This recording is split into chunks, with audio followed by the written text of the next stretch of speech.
Hamas దాడిలో ఇజ్రాయెల్కి భారీ షాకే తగిలింది.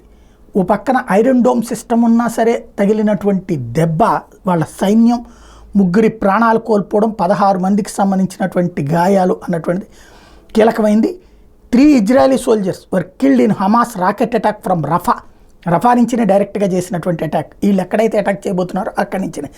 While 11 others were injured.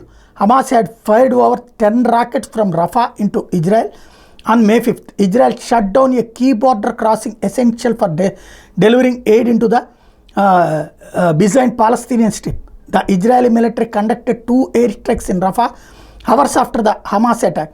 The Israeli strikes killed 16 people. AFP reported, citing Hamas health authorities. ఇది ఓవరాల్గా Hamas రఫా మీద నుంచి దాడి చేస్తే అక్కడ 3 ఇజ్రాయెల్ సైన్యం ప్రాణాలు కోల్పోయారు, 11 మంది గాయపడ్డారు.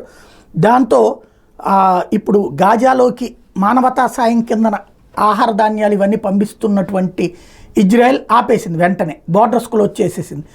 మరొక వైపు అటాక్ వీళ్ళు సీరియస్గా చేస్తే అక్కడ 16 మంది చచ్చింది తీవ్రవాదులైనా సరే ప్రజలే అని చెప్పడం హమాస్ వాళ్ళ వంతు. కాబట్టి అది పాలస్తీనా పేరుతో చెప్పిస్తారు. పాలస్తీనా హెల్త్ అథారిటీస్ పేరుతో 16 మంది సాధారణ పౌరులు చనిపోయారంటూ నాటకం ఆడుతున్నది మరోవైపున హమాస్.